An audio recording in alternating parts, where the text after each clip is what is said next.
Umrah ခီးသွား agency ပေါင်းတစ်ခေါက်ရှိအားကိုအလုတ်ဆိုင်ငန့်လိုက်ပြီး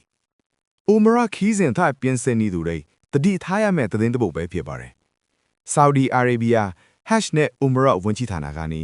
နိုင်ငံခြား Umrah ခီးသွား agency ပေါင်းတစ်ခေါက်ရှိအားကိုအလုတ်ဆိုင်ငန့်လိုက်ပြီးဆိုတဲ့သတင်းကအခုရဲ့ဘိုက်တိုင်းမှာတော်တော်လေးကြရက်ရိုက်သွားခဲ့ပါတယ်။ဒါဟာလက်ရှိကန်ဒါအသီးသီးမှာလုတ်ကင်နေတဲ့ agency စုစုပေါင်း9000ရှိလာတဲ့ကနေစီကန်ဖောက်ဖက်မှုတွေကျူးလွန်ခဲ့တဲ့ agency 1000ရှိတာကိုအရေးယူလိုက်တာပဲဖြစ်ပါတယ်။ဘာကြောင့်ဒီလိုအရေးယူရတာလဲဆိုတာကိုကြည့်မယ်ဆိုရင်ဝန်ကြီးဌာနကနေပုံမှန်စစ်ဆေးအကဲဖက်မှုတွေပြုလုပ်တဲ့အခါမှာအဆိုပါ agency တွေဟာလုပ်ငန်းစွမ်းဆောင်ရည်နဲ့ဝန်ဆောင်မှုအရေးအသွေးပိုင်းမှာအားနည်းချက်တွေရှိနေတာကိုတွေ့ရှိခဲ့ရလို့ဖြစ်ပါတယ်။ဆိုလိုတာကတော့ဖျားဘူးတွေတက်ပေးရမယ့်ဝန်ဆောင်မှုစံနှုန်းတွေကိုပြီးမီအောင်မဆောင်ရွက်နိုင်ခဲ့ကြတာပါပဲ။ဒါပေမဲ့ဦးမရသွားဖို့ပြင်ဆင်နေသူတွေအရန်ကြီးစိုးရင်စရာတော့မလိုသေးပါဘူး။ဘာကြောင့်လဲဆိုတော့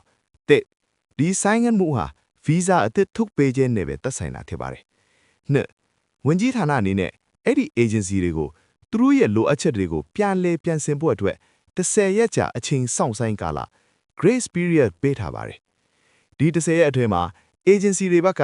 တတ်မှတ်ထားတဲ့စံနှုန်းတွေနဲ့ကုန်ညီအောင်ပြန်လည်ဆောင်ရွက်နိုင်မယ်ဆိုရင်သူတို့ရဲ့လုပ်ငန်းစာချုပ်တွေကိုပြန်လည်အသက်သွင်းပေးသွားမှာဖြစ်ပါတယ်။ဒါဟာဝန်ကြီးဌာနအနေနဲ့ agency တွေကိုအစ်စ်ပေးယုံတင်မဟုတ်ပဲ